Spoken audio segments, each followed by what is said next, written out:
Good morning everyone. मैं गोपाल गढ़वाल और आज हम पढ़ेंगे एक्सरसाइज 1.2। इसमें फर्स्ट क्वेश्चन है अपने पास, state whether the following statement are true और फॉल्स, जस्टिफाई योर आंसर। ये जो नीचे स्टेटमेंट दे रखे हैं वो ट्रू हैं या फॉल्स हैं, अपने को इसमें बताना है। ट्रू हैं तो उनका जस्टिफाई मतलब बताना है कि किस प्रकार से ये ट्रू है, और फॉल्स है तो ये क्यों फॉल्स है। इसके लिए अपन देखते हैं। इसमें फर्स्ट क्वेश्चन है इसका, every irrational number is a real number. प्रत्येक इरेशनल नंबर जो है वो रियल नंबर होता है। क्या ये बात ट्रू है क्या? तो इसके लिए अपन पहले तो देखते हैं इरेशनल नंबर कौन से होते हैं। तो इरेशनल नंबर कौन से होते हैं अपने पास? इरेशनल नंबर होते हैं जैसे अंडर रूट का 2, जिसका अंडर रूट नहीं निकलता है वो इरेशनल नंबर होते हैं। एक हो गया जैसे अंडर रूट 3, ये भी क्या है? इरेशनल नंबर है। अगर बात करें अपन अंडर रूट 4 की, क्या ये इरेशनल नंबर है क्या? नहीं है ये। क्यों नहीं है? क्योंकि अंडर रूट 4 का अंडर रूट कितना होता है? 2 होता है। इस वजह से ये इरेशनल नहीं है। इस प्रकार से जैसे अंडर रूट 5 हो गया, अंडर रूट 6 हो गया, अंडर रूट 7 हो गया, ये सब के सब क्या हैं? इरेशनल नंबर्स हैं। अब बात करें जैसे अपन अंडर रूट 9 की, क्या ये इरेशनल नंबर है क्या? ये भी इरेशनल नंबर नहीं है। क्यों नहीं है? क्योंकि अंडर रूट जो 9 होता है, इसका अंडर रूट निकल के कितना होता है? इसका अंडर रूट होता है अपने पास 3। इस वजह से ये इरेशनल नंबर नहीं है अपने पास। ठीक है। बात करें इसमें रियल नंबर्स की, तो रियल नंबर्स क्या होते हैं? रियल नंबर्स भी मैं आपको बता देता हूँ क्या होते हैं। रियल नंबर्स होते हैं इरेशनल नंबर और रेशनल नंबर, दोनों को मिला के अपन क्या बोलते हैं? रियल नंबर बोलते हैं। ठीक है। इरेशनल और रेशनल दोनों को मिला के अपन क्या बोलते हैं? रियल नंबर्स बोलते हैं। अब इरेशनल में तो अभी आपको मैंने बताया जैसे अंडर रूट 2 हो गया, ये अंडर रूट 3 हो गया, ये सब के सब क्या इरेशनल। रेशनल कौन से होते हैं? जैसे 1/2 हो गया आपके पास, 5/6 हो गया, ये सब के सब क्या होते हैं? रेशनल नंबर्स होते हैं। तो इरेशनल और रेशनल दोनों को मिला के अपन क्या बोलते हैं? रियल नंबर्स बोलते हैं। ठीक है। तो अभी तक जितना पढ़ाया उम्मीद करता हूँ समझ में आ गया होगा। अब देखते हैं अपन इसमें क्वेश्चन में बोल रहा है every irrational number is a real number. देखो रियल नंबर कौन से होते हैं? अभी मैंने आपको बताया था, इरेशनल और रेशनल दोनों को मिला के क्या बना अपने पास? Real number.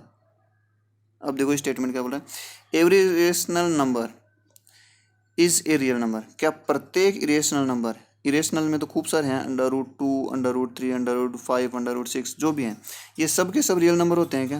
बिल्कुल होते हैं भाई। इसके अंदर तो जो भी होंगे ना, सब के सब क्या होंगे? रियल नंबर्स होंगे। तो ये अपना स्टेटमेंट क्या है? ट्रू है। ठीक है। सेकंड पढ़ते हैं इसमें, every point on the number line is of the form under root M where M is a natural number. Every point on the number line, number line के ऊपर प्रत्येक पॉइंट जो होगा वो अंडर रूट एम की form में होता है क्या? और जहाँ पर एम क्या एक नेचुरल नंबर है। नेचुरल नंबर तो आप जानते हो 1 2 3 4 5 से लेके इनफाइनाइट तक। तो ये अपना फॉल्स है भाई। क्यों फॉल्स है? क्योंकि अंडर रूट, जैसे मान लो एग्जाम्पल के लिए अपन ने ले लिया अंडर रूट 2 और अंडर रूट 3। ठीक है। अब there are infinitely many numbers and these cannot be represent in the form under root m। ये बोल रहा है for example between under root 2 और अंडर रूट 3, अंडर रूट 2 और अंडर रूट 3 के बीच में खूब सारे नंबर्स हैं। क्या उन सबको हम अंडर रूट एम की फॉर्म में लिख सकते हैं क्या? नंबर लाइन के ऊपर नहीं लिख सकते हैं अपन। यही इसका आंसर है। तो आप इसमें पहले तो लिख दोगे फॉल्स, और एग्जाम्पल के लिए आप बता देना इसमें कि अंडर रूट 2 और अंडर रूट 3 के बीच में खूब सारे नंबर्स होते हैं जिनको कि हम अंडर रूट एम की फॉर्म में नहीं लिख सकते हैं। ठीक है। इस वजह से ये क्या हो गया? अपना फॉल्स हो गया। थर्ड इसमें है, every real number is an irrational number. क्या प्रत्येक रियल नंबर इरेशनल नंबर होता है क्या? पहले तो बात करते हैं रियल नंबर के कौन कौन से होते हैं। इरेशनल और रेशनल, इन दोनों को मिला के क्या बनता है अपने पास? Real number. ठीक है। अब स्टेटमेंट पढ़ते हैं, every real number is an irrational number. Every real number, तो ये इसके अंदर जो है वो सारे के सारे रियल नंबर्स हैं। अब ये बोल रहा है इसके अंदर जो हैं सब के सब इरेशनल हैं क्या? ये बोल रहा है ना every real number is an irrational number. Every real number, सारे के सारे ये रियल नंबर्स इरेशनल है क्या? ये सारे के सारे इरेशनल है क्या? नहीं, ये तो रेशनल भी हैं इसके अंदर। तो सारे के सारे ही तो इरेशनल नहीं है ना, इसके अंदर रेशनल भी हैं। इस वजह से ये स्टेटमेंट अपना क्या हो जाएगा? फॉल्स हो जाएगा। ठीक है भाई। अगला अपन क्वेश्चन नंबर 2 पढ़ते हैं।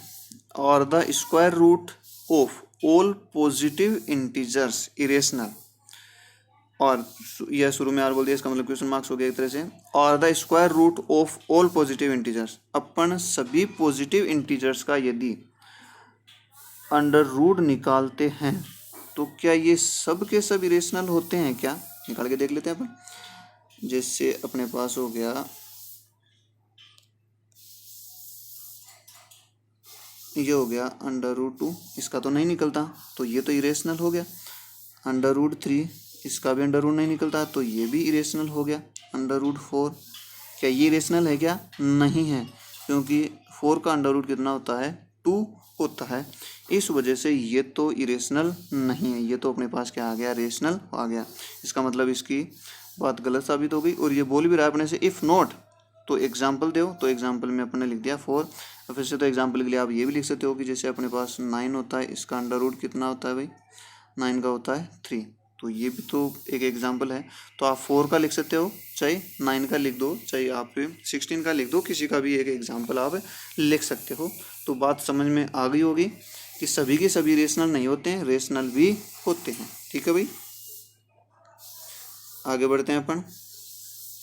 आगे इसमें है अपने पास क्वेश्चन नंबर 3 में है show how √5 can be represented on the number line.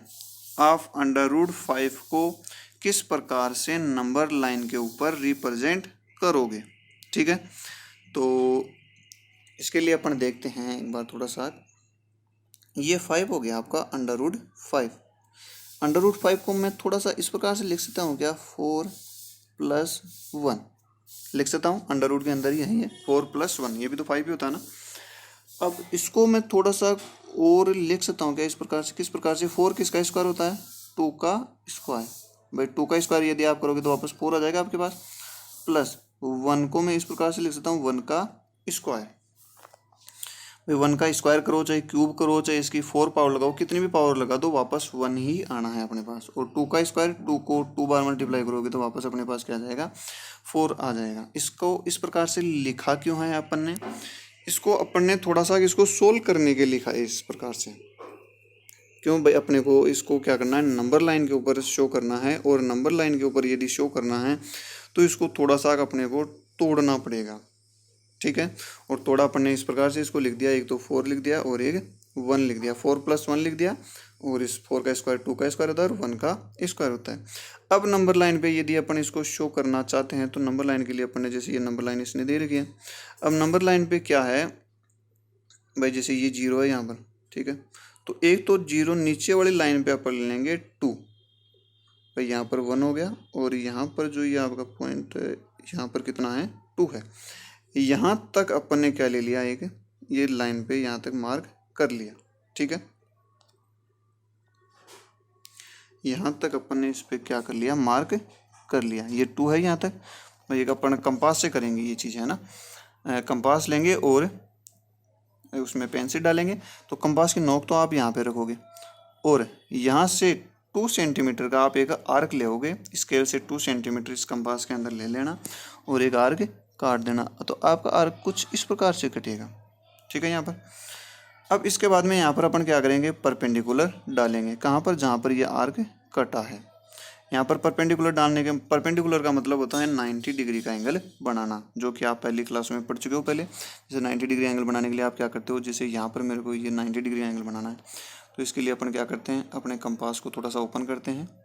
कितना भी ओपन कर सकते हैं अपने सुविधा अनुसार। तो ओपन कर लिया अपन ने। फिर यहाँ पर एक सेमी सर्कल बनाते हैं अपन। फिर यहाँ से एक आर्क काटते हैं अपन। जो सेमी सर्कल बनाया ना वो की वही आर्क वापस रखनी है। पहला आर्क यहाँ पर हो गया, फिर दूसरा यहाँ पर हो जाएगा अपना। ठीक है, चेंज नहीं करना है।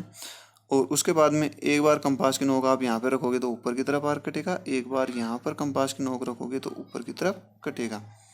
तो ये अपने पास क्या हो जाएगा,